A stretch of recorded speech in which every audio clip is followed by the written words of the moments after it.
चैव नरोत्तमं देवीं सरस्वतीं व्यासं ततो जयमुदीरयेत्। नष्टप्रायेषु अभद्रेषु नित्यं भागवत सेवया भगवती उत्तम श्लोके भक्तिर्भवति नैष्ठिकी। कृष्णाय वासुदेवाय देवकी नंदनाय च नंदगोपकुमाराय गोविंदाय नमो नमः। हरे कृष्णा। तो हम स्कंद 1 अध्याय 10 और श्लोक क्रमांक 2 के बारे में हम आज चर्चा करेंगे। तो सभी बोलिए। वंश कुरो वंश दावाग्नि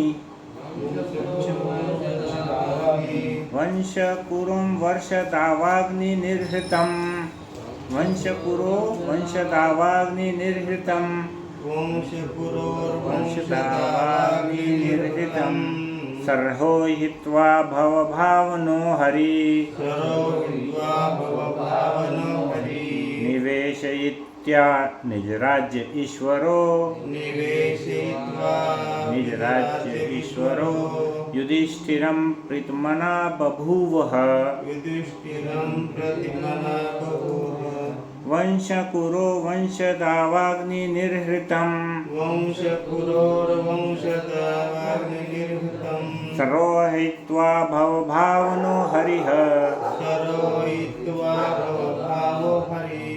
निवेशयित्वा निज राज्य ईश्वरो युधिष्ठिरं प्रीतमना बभूवः। वंश कुरोर्वंश दावाग्नि निर्हृतम सर्वोयित्वा भवभावनो हरि निवेशयित्वा निज राज्य ईश्वरो युधिष्ठिरं प्रीतमना बभूवः। प्रभु जी बोलिए। वंश कुरोर्वंश दावाग्नि निर्हृतम वंश कुरोर्वर्ष दावाग्नि निर्हृतम सरोहित्वा भवभावनो हरिः निवेशयित्वा निजराज्येश्वरो युधिष्ठिरं प्रीतमना बभूव। तो यहाँ पर सूत उवाच, सूत गोस्वामी ने उत्तर दिया। वंशम वंश, कुरो राजा कुरु का, वंश दावाग्नि बांसों से लगने वाली जंगल की आग, निर्हृतम निशेष दग्ध, सर्वहित्वा वंश की पौध, भव भावनः सृष्टि के पालक, हरि ही भगवान श्री कृष्ण, निवेशयित्वा पुनः स्थापित करके, निज राज्य अपने राज्य में, ईश्वर परमेश्वर, युधिष्ठिरम महाराज युधिष्ठिर को, प्रीतमना अपने मन में प्रसन्न, बभूवः हुए। Translation and purport by his divine grace Srila Bhakti Vedanta स्वामी प्रभुपाद द्वारा। श्रीला प्रभुपाद की जय। सूत गोस्वामी ने कहा, विश्व के पालनकर्ता भगवान श्री कृष्ण महाराज युधिष्ठिर को उनके साम्राज्य में पुनः प्रस्थापित करके एवं क्रोध की दावाग्नि से विनष्ट हुए कुरुवंश को पुनरुज्जीवित करके अत्यंत प्रसन्न हुए। तात्पर्य, इस संसार की तुलना उस दावाग्नि के समान की जाती है जो बांस की झाड़ियों में घर्षण से उत्पन्न होती है। ऐसी दावाग्नि स्वतः लगती है क्योंकि बांसों में घर्षण बाह्य कारण के बिना ही होता है, मतलब अपने आप होता है। इसी प्रकार इस संसार में जो लोग प्रकृति पर प्रभुत्व जताना चाहते हैं, उनके क्रोध से युद्ध की अग्नि भड़कती है, जिससे अवांछित प्रजा समाप्त हो जाती है। ऐसी अग्नियाँ या युद्ध भड़कते रहते हैं और भगवान को उनसे कुछ लेना देना नहीं होता। लेकिन चूंकि वे सृष्टि का पालन करते हैं, अतः वे चाहते हैं कि जन समूह आत्म साक्षात्कार के सत्य पथ पर चले, जिससे जीव भगवत धाम में प्रवेश कर सके। प्रभु चाहते हैं कि कष्ट भोगने वाले मनुष्य भगवत धाम उनके पास वापस आ जाए और तीनों भौतिक तापों से मुक्त हो जाए। सृष्टि की सारी योजना यही प्रयोजन के लिए बनाई गई है, लेकिन जो चेतता नहीं है वह भगवान की माया शक्ति द्वारा किए गए कष्टों को इस संसार में भोगता है। अतएव भगवान चाहते हैं कि उनके प्रामाणिक प्रतिनिधि ही संसार पर शासन चलाए। भगवान श्री कृष्ण का अवतार ऐसे राज्य की स्थापना करने तथा ऐसे अवांछित व्यक्तियों का वध करने के लिए हुआ जिनको उनकी योजना से कुछ सरोकार नहीं रहता। कुरुक्षेत्र का युद्ध भगवान की योजना के अनुसार लड़ा गया था, जिससे अवांछित लोगों का सफाया हो जाए और उनके भक्त के अधीन शांतिपूर्ण साम्राज्य की स्थापना हो। अतएव जब राजा युधिष्ठिर सिंहासन पर बैठे, तब कुरुवंश की पौध यानी अंकुर महाराज परीक्षित के रूप में बच गई तो भगवान परम प्रसन्न हुए। ओम अज्ञानतिमिरान्धस्य ज्ञानाञ्जनशलाकया चक्षुरुन्मीलितं येन तस्मै श्रीगुरुवे नमः।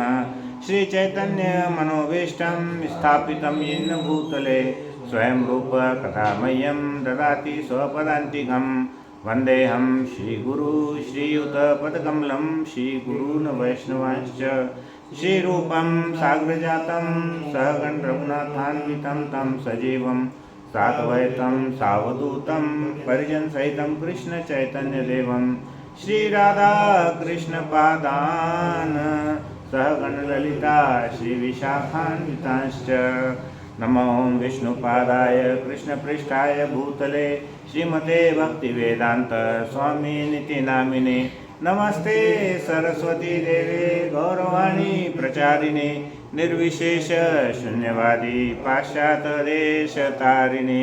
हे कृष्ण करुणा सिंधु दीनबंधु जगतपते गोपेश गोपिका कांत राधा कांत नमोस्तुते। तप्त कांचन गौरांगी राधे वृंदावनेश्वरी वृषभानु सुते देवी प्रणमामि हरिप्रिये। वाञ्छाकल्पतरुभ्यश्च कृपा सिन्धुभ्यैव च पतितानां पावनेभ्यो वैष्णवेभ्यो नमो नमः। जय श्री कृष्ण चैतन्य प्रभु नित्यानंद श्री अद्वैत गदाधर श्रीवासादि गौर भक्तवृंद। हरे कृष्णा कृष्णा कृष्णा हरे हरे, हरे राम राम राम हरे हरे। हरे कृष्णा कृष्णा कृष्णा हरे हरे, हरे राम राम राम हरे हरे। हरे कृष्णा कृष्णा कृष्णा हरे हरे, हरे राम राम राम हरे हरे। हरे कृष्णा।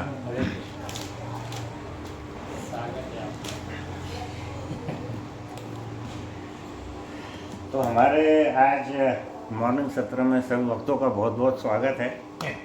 आज हम थोड़ा सा इस विषय पर चर्चा करेंगे।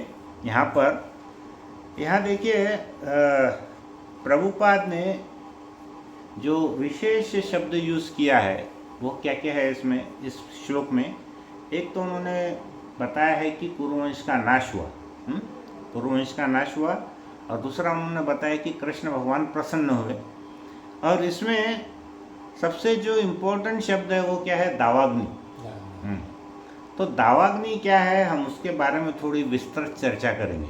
तो ये जो पर्टिकुलर श्लोक है, इस श्लोक का हमारे जीवन में क्या असर होने वाला है, उससे हमको क्या सीखने को मिल रहा है, हम उसके बारे में चर्चा करेंगे। तो जो कुरुवंश है वो कैसा था, जैसे जो एक जंगल में बाम्बू का झाड़ रहता है ना, वो अपने आप बढ़ते जाते हैं बाम्बू के झाड़, बराबर है। और उसका बाद में क्या होता है, आपस में वो जब घर्षण करते हैं तो उसके अंदर पूरे जंगल में वो आग लग जाती है। अब घर्षण करने का कारण क्या है, कुछ भी नहीं है। हवा के साथ जब उनका घर्षण होता है तो आपस में तो उनको कोई ऐसा झगड़ा या युगो नहीं है, लेकिन फिर भी क्या होता है, वो जंगल में पूरी तरह आग फैला देते हैं घर्षण के कारण में, और वो फैल जाते हैं। उसी प्रकार क्या था यहाँ पर, कुरुवंश की उससे तुलना कैसी की है कि कुरुवंश भी बहुत फैल गया था, और कुरुवंश में क्या हुआ, आपस में जो झगड़ा हुआ वो कैसा हुआ, उनके अहंकार के कारण, फॉल्स ईगो के कारण, बराबर है। उसी प्रकार क्या हुआ, अब ये देखो, ये जो कुरुवंश में क्या था, पांडव और कौरव दोनों भी कुरुवंश के ही थे, लेकिन जो कौरव थे उनको फॉल्स ईगो था, झूठा अहंकार था, और वो झूठा अहंकार के कारण उन्होंने क्या किया, पांडवों का राज्य हड़प लिया। और राज्य हड़पने के बाद जब कृष्ण भगवान भी वहाँ गए और उनको बोला कि आप कुछ मत दो, सिर्फ 5 गांव दे दो, तब उसने क्या बोला, युधिष्ठिर, धृतराष्ट्र ने, दुर्योधन ने बोला कि मैं तो एक सुई के बराबर भी जमीन नहीं दूंगा। ये क्या था, उसका फॉल्स ईगो था, झूठा अहंकार था, वो पूरे पृथ्वी पर राज्य करना चाह रहा था। इस वजह से उसमें युद्ध हुआ, और युद्ध के कारण क्या हुआ कि पूरा जो परिवार था कौरवों का, पूरा की पूरा उसी प्रकार नष्ट हो गया जैसे जंगल में जब बांस के घर्षण से आग लगती है तो पूरा की पूरा जंगल जल करके नष्ट हो जाता है, बराबर है। तो उसी प्रकार क्या हुआ, भगवान कृष्ण का भी जो परिवार था वो यदुवंश था। यदुवंश में क्या हुआ, प्रत्येक भगवान की कितनी रानियाँ थी, 16,108 रानियाँ थी। प्रत्येक रानी से उनको 10-10 पुत्र थे। फिर पुत्र के बाद में पपुत्र, मतलब उनके ग्रैंडसन भी थे, तो वो लाखों की संख्या में थे। तो बाद में क्या हुआ, भगवान ने जब लीला समाप्त करी तब वे आपस में ही वो एक दूसरे से झगड़ने लग गए, और भगवान ने क्या किया, यहाँ से फिर वो अपने धाम में चले गए। वैसे हम देखेंगे हमारे इतिहास में इतने सारे मुगल वंश है, इतने सारे राजा थे, वो भी क्या हुआ, आपस में सब लड़ने लगे, और वो वापस लड़ करके एक दूसरे को मार करके वो वापस चले गए। तो हम सुबह आरती करते हैं तो हम सबसे पहले क्या आरती करते हैं, संसार दावा न लीडल होता है। संसार कैसा है, दावाग्नि है। दावाग्नि, यही दावाग्नि हमारे को शिला प्रभुपाद ने रोज मंगल आरती में बोलने के लिए कहा है। नहीं तो हम क्या करते थे, इस्कॉन में आने के पहले हम कौन से गाते थे, ओम जय जगदीश हरे, तेरा सब कुछ मेरा, क्या लागे मोरा। श्री गौरांग प्रभु एक लेक्चर में बता रहे थे, सब कुछ है तेरा लेकिन चेक बुक है मेरा। है तो नहीं? तो हमारी आरती प्रार्थना कैसी रहती थी, पहले हम सब बोलते थे कि तेरा तुझको अर्पण, क्या लागे मोरा, सब कुछ है तेरा लेकिन चेक बुक है मेरा। तो हम ऐसी प्रार्थना करते थे, तेरा तुझको अर्पण। फिर हम बोलते थे कि कष्ट मिटे तन का, ओम जय सदी। तो हम क्या करते थे, पूरे वो जो प्रार्थना थी उसमें हम सिर्फ मांगते ही रहते थे हमारे लिए, भगवान के लिए कुछ नहीं करते थे, हम सिर्फ अपने लिए मांगते रहते थे, करेक्ट। लेकिन यहाँ पर आने के बाद में शिला प्रभुपाद ने क्या बताया कि हमको मांगना नहीं है, हमको भगवान की भक्ति करना है, और पहले ये जानना है कि हम कहाँ बैठे हैं। हाँ, संसार दावाग्नि है, संसार दावाग्नि है, जंगल के समान। ये जब उसके अंदर में अग्नि लगती है तो उस अग्नि में हम बैठे हैं। तो एक्चुअल मीनिंग दावाग्नि का हमारे लिए क्या है मालूम है, हमारे लिए कोई जंगल है नहीं कि हम जंगल में एक्चुअली जल रहे हैं। हमारे लिए दावाग्नि क्या है पता है, वो है क्लेशाग्नि। क्या है हमारे लिए, क्लेशाग्नि। हमारे अंदर में क्लेश है अलग अलग टाइप के, तो हम क्लेशाग्नि में जल रहे हैं। अब हमारे लिए देखेंगे हम कि कितने प्रकार के दुख है। वास्तविक दुख क्या है हमारे लिए, पहला तो क्या है, जन्म मृत्यु जरा व्याधि, बराबर है। तो ये 4 दुख तो हमारे लिए है ही है। फिर उसके बाद में 3 संताप है। क्या है 3 संताप, आदि दैविक, आदि भौतिक और आध्यात्मिक। ये 3 प्रकार के संताप है। आदि दैविक मतलब जो देवी देवताओं के द्वारा प्रकोप होता है, जैसे बाढ़ आती है, सुनामी आती है, भूकंप आता है, ये आदि दैविक है। आदि भौतिक मतलब हमारे आसपास के जो हमारे मित्र है, रिश्तेदार है, बॉस है, परिवार है, गृहस्थ है, वो हमको दुख देते हैं, वो हो गया आदि भौतिक। और आध्यात्मिक, अगर कोई भी दुख नहीं दिया तो हम अपने मन में ही फुकट का टेंशन पाल लेते हैं। कैसे कि अरे मेरा भाई क्या होने वाला है, मैं तो बहुत परेशान हूँ, अब कैसा होने वाला है, बेटे का कैसा होगा, बेटी का कैसा होगा, मेरा कैसे होगा, वो घर का EMI भरना है, इसका तो बहुत मुश्किल है, इनकम नहीं है, शरीर का प्रॉब्लम है। यह क्या है, आध्यात्मिक है, खुद के द्वारा जनरेट किया हुआ। तो ये 3 प्रकार के संताप है यहाँ पे। और लोग क्या बोलते हैं कभी कभी, अरे ये इस्कॉन वाले बहुत डराते हैं। हाँ, क्या कैसे डराते हैं? कभी बोलते हैं कि जन्म मृत्यु जरा व्याधि है, कभी बोलते हैं कि 3 संताप है। लेकिन देखिए, अगर हम जीवन की वास्तविकता को अगर नहीं समझेंगे तो उसके ऊपर ऐसे आँख पर पट्टी बांधने से वो समस्या दूर नहीं होने वाली है। तो हमको उसको सामना करना बहुत ज़रूरी है। तो अब देखो, यहाँ पर जंगल में जब आग लगती है तो उसके अंदर में कितने सारे जीव जंतु मरते हैं। हजारों लाखों की संख्या में जीव जंतु उसके अंदर में नष्ट हो जाते हैं। तो यहाँ पर अमेरिका में 2021 का एक डाटा है कि अमेरिका के कितने जंगलों में आग लगी एक साल में। तो उसका रिकॉर्ड था कि 2021 में 58,985 जंगलों में आग लगी। कितने? करीब करीब 60,000 जंगलों में।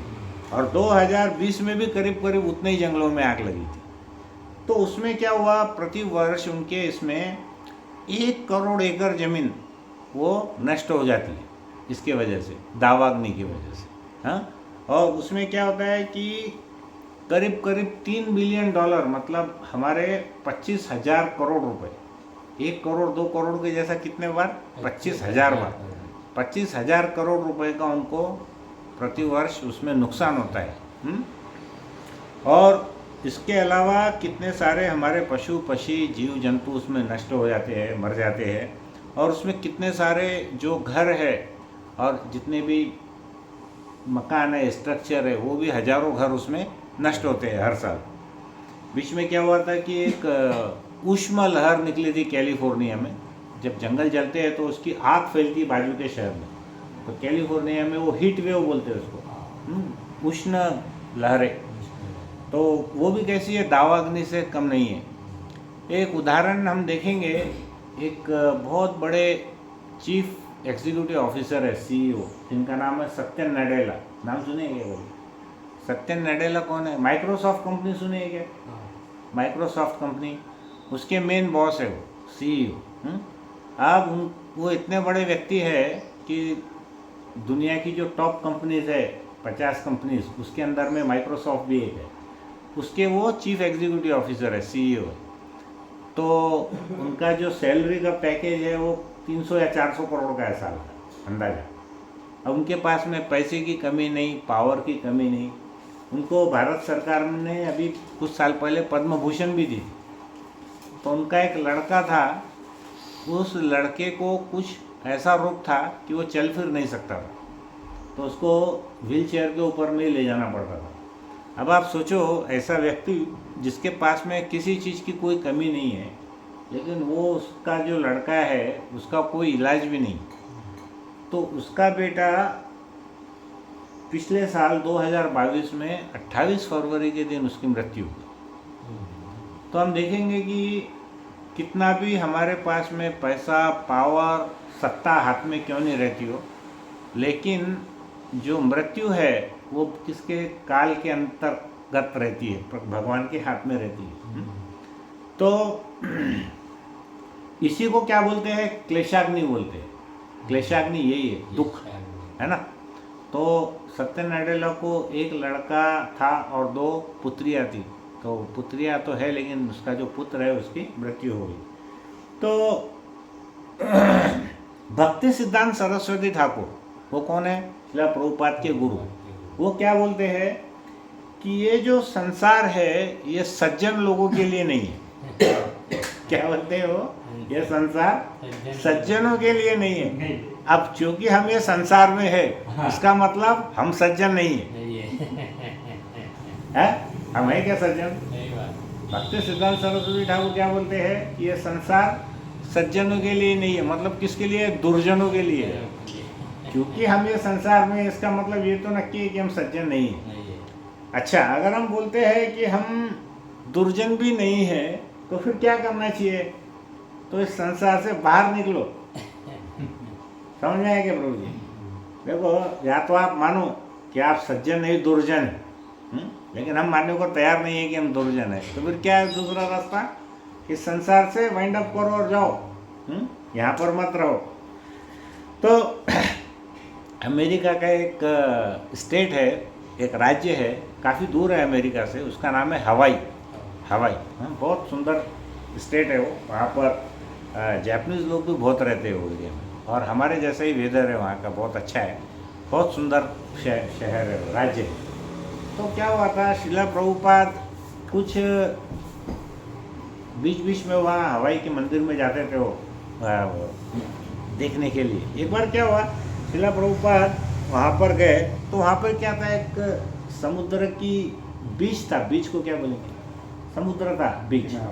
तो बीच के ऊपर उन्होंने क्या देखा, बहुत सारे लोग क्या कर रहे हैं, समुद्र की लहरों के ऊपर में तैर रहे हैं। सर्फिंग समझती है क्या, सर्फिंग? और उसके ऊपर में लहरों के ऊपर में वो चलते हैं, हाँ हाँ, वो उसके ऊपर में चलना, समुद्र के लहरों के साथ खेलना। तो क्या हुआ, प्रभुपाद जब एकदम नए नए गए थे, उस टाइम तो टीवी वगैरह कुछ था नहीं, तो प्रभुपाद बड़े गौर से देखने लगे, भाई ये क्या चल रहा है यहाँ पे। तो उन्होंने पूछा भक्तों को, भाई ये क्या चल रहा है, ये तो कभी मैंने देखा नहीं हमारे यहाँ इंडिया में, तो आज भी नहीं जल्दी कोई करता। तो उस समय 50-60 साल पहले तो था ही नहीं।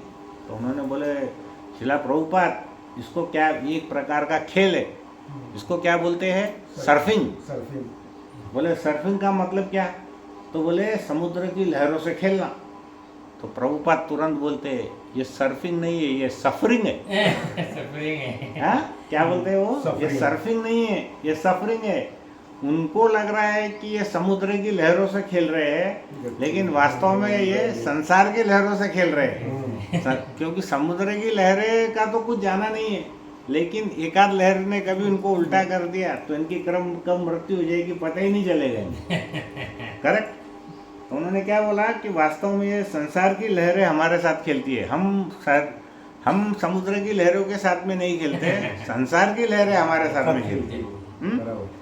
तो हमको सबसे पहले तो ये मानना बहुत ज़रूरी है कि हमें बहुत ही दुख है, हम बहुत विवश है, हम क्लेशाग्नि में। हम किसी को भी पूछेंगे ना, अरे प्रभु जी, माता जी, आपको कुछ दुख है क्या? हाँ, बहुत मस्त है, मज़ा है बोलते हैं। अरे पर मज़ा नहीं है, ये जन्म मृत्यु जरा व्याधि एक चक्कर चल ही रहा है, उसके बाद में आदि दैविक, आदि भौतिक, आध्यात्मिक ताप हमको हमेशा टेंशन दे रहे हैं, है कि नहीं? तो हमको सुख है नहीं, हमको ये मानना पड़ेगा कि हम वास्तव में दुखालय में हैं। देखिए, जहाँ पर बर्फ़ गिरती है, हिम गिरती है, उसको हिमालय बोलते हैं, बराबर है। जहाँ पे पुस्तक रहती है उसको पुस्तकालय बोलते हैं। तो भगवान ने ये जिन लोगों ने वहाँ पर बदमाशी की भगवत धाम में, उनको सबको पृथ्वी पर भेजा, तो उसको काय के लिए भेजा? दुखालय में भेजा। तो यहाँ दुखालय में हम सुख की आशा करना क्या है, हमारी मूर्खता है कि नहीं है? अब हम एक है ना, इसको समाधान हेतु। सनातन गोस्वामी जब पहले चैतन्य महाप्रभु से मिले तो उन्होंने पहला प्रश्न क्या पूछा सनातन गोस्वामी ने, कि हम दावाग्नि में क्यों कष्ट भोग रहे हैं और मेरा भला कैसे हो सकता है और मेरी ड्यूटी क्या है, मेरे कर्तव्य क्या है, मैंने क्या करना चाहिए, ऐसा उन्होंने प्रश्न पूछा। तो और उन्होंने पूछा कि ये जो 3 ताप है, आदि दैविक, आदि भौतिक और आध्यात्मिक, ये मुझे कष्ट देते हैं, तो मैं इनसे कैसे छुटकारा पा सकता हूँ। तो चैतन्य महाप्रभु उनका प्रश्न सुन करके उनकी बहुत प्रशंसा की कि देखो कितना अच्छा प्रश्न पूछा आपने, हाँ, मानव जाति के लिए। तो चैतन्य महाप्रभु ने उसका उत्तर कैसे दिया, उन्होंने 2 लाइन बताई चैतन्य चरितामृत में। कृष्ण भूले से ही जीव अनादि बहिर्मुख, कृष्ण भूले से ही जीव अनादि बहिर्मुख, अतएव माया तारे देह संसारे दुख। कृष्ण भूली से ही जीव, जब जीव कृष्ण को भूल जाता है, अनादि बहिर्मुख, और वो क्या होता है, अंतर्मुख होने के बजाय बहिर्मुख जाता है। बहिर्मुख मतलब माया में फंसा, अंतर्मुख मतलब आध्यात्मिक शक्ति में जाना। जब वो बहिर्मुख होता है और कृष्ण को भूल जाता है, तब क्या होता है, अतएव माया तारे, माया उसको अपने चंगुल में जकड़ लेती है, मारती है। देह संसारे दुख, तो उसको संसार में, पूरे संसार में उसको दुख ही दुख मिलता है। तो क्योंकि जीव क्या हो गया है, कृष्ण की सेवा से बहिर्मुख हो गया है, कृष्ण को भूल गया है, इसलिए उसको दुख होता है। अभी हम देखेंगे कि हमारे पास में, जैसे शास्त्र में वर्णन है, 3 प्रकार की हमारी शक्तियाँ हैं। एक है अंतरंगा शक्ति, एक है बहिर्रंगा शक्ति और एक है तटस्था शक्ति। अंतरंगा शक्ति मतलब क्या है, हमारी आध्यात्मिक शक्ति। और बहिरंगा शक्ति यानी क्या है? माया शक्ति। माया से भौतिक। और तटस्थता क्या है? वो बीच में दोनों के आध्यात्मिक शक्ति और माया शक्ति के बीच, माया शक्ति के बीच में हम कहाँ पे है? दोनों के बीच में तटस्थता शक्ति।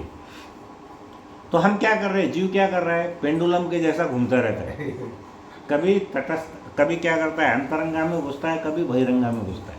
हाँ, कभी क्या करता है? वो आध्यात्मिक में जाता है, कभी वो माया शक्ति में जाता है। माया शक्ति में 99% जाता है, आध्यात्मिक में 1% जाता है। बराबर है। उसको भी बहुत कष्ट होता है 1% जाने में।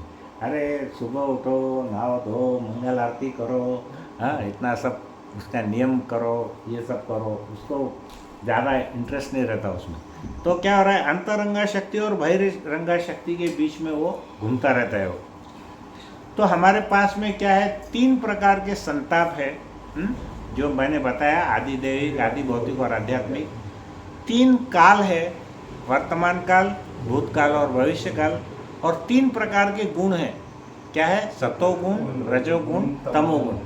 ये प्रकृति के ये 9 विभिन्न प्रकार के दुखों में और गुणों में जीव भटकता रहता है। बराबर है। तो ये क्या है? जीव की अवस्था है। तो चैतन्य महाप्रभु क्या बोलते हैं? कभी स्वर्ग उठाए, कभी नर्क डुबाए। कभी क्या करता है व्यक्ति? स्वर्ग में ऊपर जाता है, कभी नर्क में डूब जाता है। दांडे जाना राजा ये ने नदी ते चुभाए। तो वो पहले क्या होता था? राजा क्या करता था? कोई अपराधी को जब दंड देता था तो उसको क्या करते थे? वो उसका सिर पकड़ के पानी में डुबा देते थे। और पानी में जब वो उसका सिर डूबता था तो वो बहुत ज़्यादा छटपटाता था। और छटपटाने के बाद में क्या होता था? जैसे उसको लगता था कि अब मेरे प्राण छूटने वाले हैं, वो उसको फिर ऊपर उठा लेते, फिर थोड़ी सांस देते थे, बोलता था बच गया, फिर उसको पानी में डालते थे, है ना। पहले ऐसा दंड देते थे। तो चैतन्य महाप्रभु क्या बोलते हैं? अपराधी की गर्दन को पकड़कर पानी में डुबाते हैं, बाहर निकालते हैं, डुबाते हैं, बाहर निकालते हैं। वैसे ही माया देवी भी हमको दंड देती है। माया देवी क्या करती है? हमको उसी प्रकार से दंड देती है। किंतु हम क्या करते हैं? हमको क्षणिक थोड़ा सा टेम्पररी सुख मिल गया तो हम उसमें बहुत खुश हो जाते हैं। अरे वाह वाह, बहुत मज़ा आ गया। हाँ, ऐसा। तो एक पुस्तक है ग्रंथराज, जिसको परम पूज्य महाविष्णु स्वामी ने लिखा है। उसमें एक बहुत अच्छी कथा है। उस कथा के माध्यम से हम समझेंगे कि ये जो दावाग्नि या क्लेशाग्नि है ये किस प्रकार से है। अब पहला क्या है हमारा ये है कि प्रॉब्लम क्या है। प्रॉब्लम क्या है लाइफ में हमको? दावाग्नि। उसके बारे में हमारे शास्त्र ने क्या बोले हमको पहले कहानी के द्वारा समझेंगे, और उस प्रॉब्लम को हम हमारे जीवन में उसका सॉल्यूशन कैसा निकालना है वो हम हमारे ग्रंथ के द्वारा समझेंगे। बराबर है। तो हमको ये क्लास का कुछ उसमें मतलब है अटेंड करने का। तो इसमें क्या होता है? महाभारत का जब युद्ध समाप्त होता है तो उसके बाद में धृतराष्ट्र कहाँ रहते हैं? किसके शिविर, कहाँ, किसके महल में रहते हैं? वो पांडवों के महल में। और उनकी देखरेख कौन करते हैं? युधिष्ठिर महाराज करते हैं स्वयं। बराबर है। तो उनके आश्रय में रहते हैं। तो जो विदुर जी है इनके चाचा, वो क्या करते हैं? युद्ध के समय वो जंगल में उनकी यात्रा में चले जाते हैं, आध्यात्मिक यात्रा में, सब चारों धाम जाकर के वो जब वापस आते हैं तो उनको बड़ा दुख होता है कि ये जो धृतराष्ट्र है ये यहाँ पर पड़े हुए हैं और ये कोई आध्यात्मिक इनको कुछ लेना देना नहीं है। अब देखो, जिसके 100 पुत्र मारे गए, प्रपौत्र मारे गए, वो क्या कर रहे हैं? और एक्चुअली ये तो उन्होंने उनके साथ पूरी ज़िंदगी भर गलत कार्य किया, दुश्मनी की, और उन्हीं के आश्रय में वो रह रहे हैं। तो वो पहले उनको बहुत समझाते हैं वो विदुर जी। बाद में जब वो नहीं मानते तो क्या बोलते हैं कि आपकी अवस्था उस कुत्ते के समान है जो एक मालिक के बाहर खाने की अपेक्षा करके लिए पड़ा रहता है। इतने कटु वचन बोलते हैं वो धृतराष्ट्र। तो जो हमारा सच्चा हितैषी है, सच्चा मित्र है, वही हमारे ऐसे कटु वचन बोल सकता है ना। और जो चापलूसी करने वाले हैं वो हमको कभी भी नहीं बोलेंगे। तो विदुर जी क्या थे? उनके बहुत बड़े वेल विशर थे, शुभ चिंतक थे। फिर विदुर जी ने क्या किया, एक कहानी बताई उनको। उन्होंने एक कहानी क्या बताई कि बोले एक व्यक्ति था, वो एक रेगिस्तान के अंदर में जा रहा था। रेगिस्तान के अंदर बहुत सूखा था और चलते चलते चलते उसको प्यास लगी, लेकिन उसको तो कहीं पानी दिखा नहीं, तो बहुत परेशान हो गया। तो इधर उधर देखने लगा, तो उसने देखा कि थोड़ी दूर आगे जा कर के एक बहुत ही हरा भरा जंगल है। तो वो उस जंगल में जाने के लिए बहुत प्रसन्नता से जाने लग गया वहाँ। लेकिन क्या हुआ, बीच में एक बहुत बड़ी फेंस आ गई। फेंस को क्या बोलेंगे, बाड़ या दीवार, दीवार आ गई। तो वो व्यक्ति उस दीवार पे चढ़ के उधर जाना चाह रहा था, लेकिन वो दीवार ऐसी थी कि वो जितना ऊपर चढ़ता था उतनी वो दीवार और ऊपर बढ़ते जाती थी। लेकिन क्या हुआ, अंतकाल किसी तरीके से बड़ा परिश्रम करके उसने क्या किया, छलांग लगा दी और वो उस हरे भरे जंगल में वो कूद गया। अब वो कूद गया तो उसने देखा वहाँ पे कि अरे ये हरा भरा जंगल है, लेकिन इसमें दूसरा प्रॉब्लम भी है। तो उसने देखा वहाँ कई जंगली जानवर थे, शेर थे, चीते थे और दूसरे भी जंगली जानवर थे। तो ये जब शेर और चीते ने इसको देखा, ये व्यक्ति को, तो उसके पीछे वो भागने लगे। ये भी जोर से भागने लगा। अब उसमें वैसे तो ताकत नहीं थी, लेकिन अब जान पे आई तो वो भागने लगा। जब भागते भागते गया तो क्या हुआ, अचानक उसको एक बूढ़ी चुड़ैल दिखी वहाँ पे। वो भी उसको खाना चाह रही थी पकड़ के। अब ये घबरा गया कि अरे इधर तो शेर चीते भी मिल गए, एक बूढ़ी चुड़ैल भी मिल गई, और अब मैं बचूंगा कैसे। तो वो ऐसा जा रहा था तो क्या हुआ, एक बहुत बड़ा वृक्ष था। उस वृक्ष की जो नीचे की जड़ें थी बहुत फैली हुई थी, और उस वृक्ष के नीचे कुआं भी था। तो ये जो व्यक्ति भागते भागते गया, उसका पैर उस जड़ में फंस गया, और जड़ में फंस के वो नीचे गिर गया। तो नीचे गिरा तो दिखता क्या है वो, अरे ये तो बहुत बड़ा कुआं के समान कुछ दिख रहा है। तो वो उल्टा लटक गया, पैर ऊपर और सिर नीचे। अब क्या हुआ कि वो जब नीचे ऐसा लटक गया तो इधर वो जो शेर और चीते वो खड़े थे कि ये कब, इसको हम कैसे खा सकते हैं। उधर वो बूढ़ी चुड़ैल देख रही थी कि ये कब बाहर मेरे हाथ में आता है। और ये जब उल्टा लटक गया तो क्या हुआ, वहाँ पर दो चूहे थे, एक चूहा सफ़ेद था और एक काला था। वो क्या कर रहे थे, वो जो जड़ थी उसको कुतर रहे थे। ये उल्टा लटका हुआ नीचे देख रहा था। तो नीचे इतना गहरा कुआं था कि वो कितना गहरा है यही उसको नहीं समझ रहा था। लेकिन उसको क्या हुआ, उल्टा लटकते लटकते उसने देखा तो उसको दो आंखें ऐसी चमकदार दिखी। ये बोला अरे क्या बात है, क्या है। फिर बड़ा ध्यान से देखा तो एक बहुत बड़ा सर्प था वो अजगर, वो उसकी आंखें चमक रही थी। फिर वो बोला अरे ये तो बड़ा दुख है, इधर इधर शेर चीते जंगली जानवर, इधर वो बूढ़ी चुड़ैल है, इधर ये नीचे तो सर्प की आंखें बड़ी बड़ी है। और उसके अलावा वो जो वृक्ष था उसके ऊपर में मधुमक्खी का छत्ता था। तो मधुमक्खी का जो छत्ता था ना, उसकी जो मधुमक्खियाँ थी वो आके उसको डंक मार रही थी। हाँ, आप सोचो, इधर शेर चीता, उधर वो बूढ़ी चुड़ैल, ये उल्टा लटका हुआ। हाँ, वो उल्टा लटकना भी अपने आप में बहुत बड़ा दंड है। हाँ, तो नीचे दिखता है तो उसको उतना गहरा कुआं दिख रहा है, वो कुएं के अंदर में इतना बड़ा सांप, उसकी आंखें चमक रही, ऊपर वो मधुमक्खी का छत्ता, उसके ऊपर में मधुमक्खी काट रही। लेकिन क्या हुआ कि वो किसी वजह से वो जो छत्ता था उसमें से 2 बूंद शहद की वहाँ से गिरी और उसके मुंह के ऊपर में वो पड़ी। तो वो करके बड़ा, उसको 2 जो बूंद शहद की मिली, उसको ऐसा लगा कि बस अब स्वर्ग मिल गया मेरे को, मतलब इससे बड़ा आनंद कोई है ही नहीं। तो हमारी अवस्था कैसी है, उस व्यक्ति की जैसी है। ऐसा कौन किसको समझा रहे, धृतराष्ट्र को विदुर जी समझा रहे ये तुम्हारी अवस्था कैसी है, ये ऐसी है। तुम अभी मरने को आ गए, तुम्हारे पुत्र मर गए, तुम्हारे प्रपौत्र मर गए, लेकिन तुमको यहाँ पर थोड़ा सा सम्मान दे रहे कि राजमहल में रख रहे, तो वो जो 2 बूंद शहद की है ना, उसका आस्वादन लेके तुमको ऐसा लग रहा है कि अभी जिंदगी में इससे ज़्यादा और क्या चाहिए। जबकि तुम्हारे चारों ओर क्या है, सब दुख ही दुख है, क्या सुख है, कुछ भी नहीं है। हाँ, कोई एक व्यक्ति मरता है घर में तो हमको इतना दुख होता है, उनके 100 पुत्र मारे गए, प्रपौत्र मारे गए, तो उनकी हालत कैसी हुई? तो क्या होता है वो तो यहाँ पर विदुर जी जो मेन उसका सार है वो समझाते हैं। वो क्या समझाते हैं, अब वो सुनिए ध्यान से। कथा के पीछे क्या रहस्य है वो हमको समझना है। तो उन्होंने क्या बताया, बोले ये जो व्यक्ति था ये वास्तव में क्या है, ये जीवात्मा है, ये हम है, जीवात्मा है। ये जो जंगली जानवर है ये क्या है, 3 प्रकार के संताप है, आदि दैविक और आदि भौतिक और आध्यात्मिक। इसको वो रिप्रेजेंट करते। कौन? ये जो जंगली जानवर है। ये जो बूढ़ी चुड़ैल है ये क्या है, हमारा बुढ़ापा है। बुढ़ापा भी किसी यातना से कम नहीं है, बराबर है। इसलिए उसकी उपमा क्या रखी है, बूढ़ी चुड़ैल, वो हमारा बुढ़ापा है। और ये बुढ़ापे से कोई छूट नहीं सकता, सबको बुढ़ापा आना ही आना है, करेक्ट। और ये जो झाड़ है ये इसके जो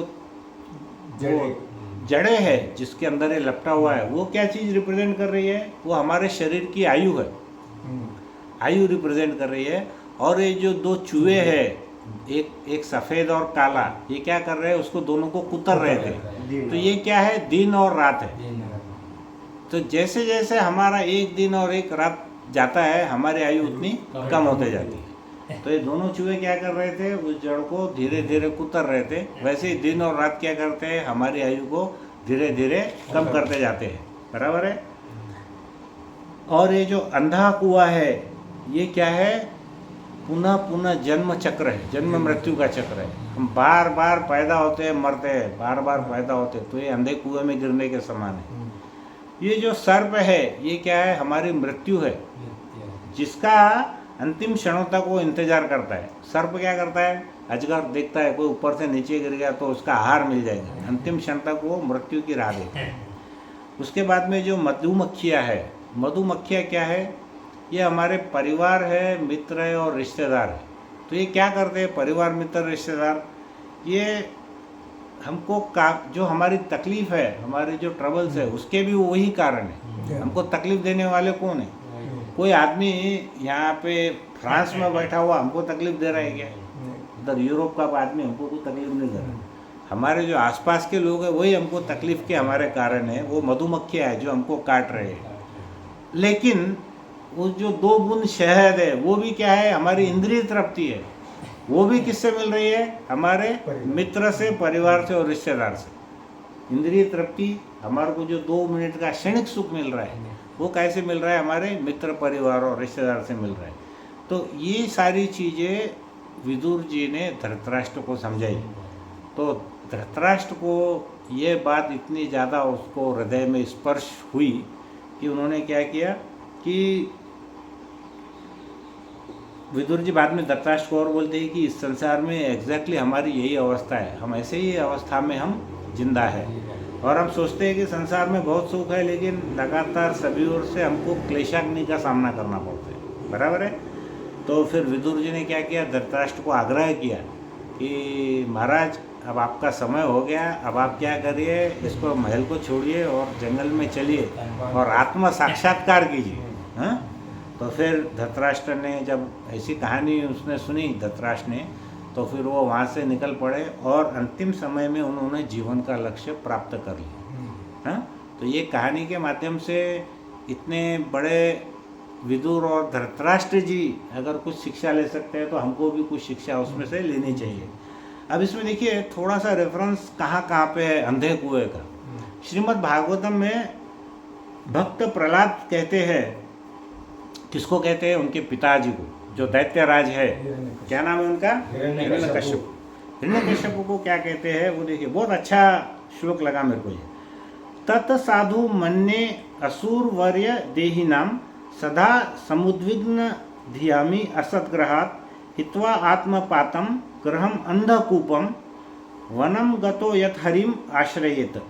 तो प्रहलाद महाराज कहते हैं कि हे असुर श्रेष्ठ दैत्यराज, अपने पिताजी को बोलते हैं हिरण्यकश्यप। जहाँ तक वो पूछता है उनसे कि तुमने अपने गुरु से क्या सीखा।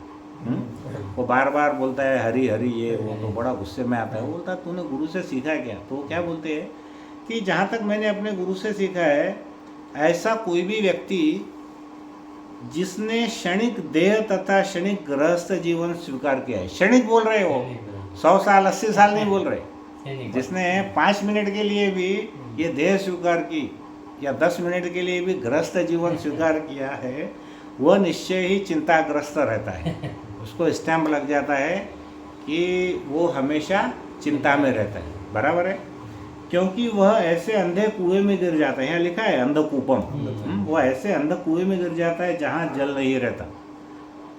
बराबर है, केवल कष्ट ही कष्ट मिलते हैं। तो मनुष्य को चाहिए कि इस स्थिति को त्याग कर वो वन में चला जाए। वन का मतलब क्या है? आज के इसमें देखा जाए तो वृंदावन। बराबर है, स्पष्ट है कि वह वृंदावन में जाए जहाँ केवल कृष्ण भावनामृत व्याप्त है और इस तरह वह भगवान की शरण ग्रहण करे। ऐसे कौन किसको बोलता है? प्रहलाद महाराज उनके पिताजी को बोलता है कि आपने अगर क्षणिक देह आपने स्वीकार कर ली और आपने गृहस्थ जीवन कुछ समय के लिए भी स्वीकार कर लिया, तो आपकी ये ड्यूटी, आपका कर्तव्य है कि आप नहीं है तो आपको चिंताग्रस्त तो रहना ही रहना है उसके अंदर में। और आपको क्या करना चाहिए? ये सब छोड़ करके आपको वृंदावन में जाना चाहिए।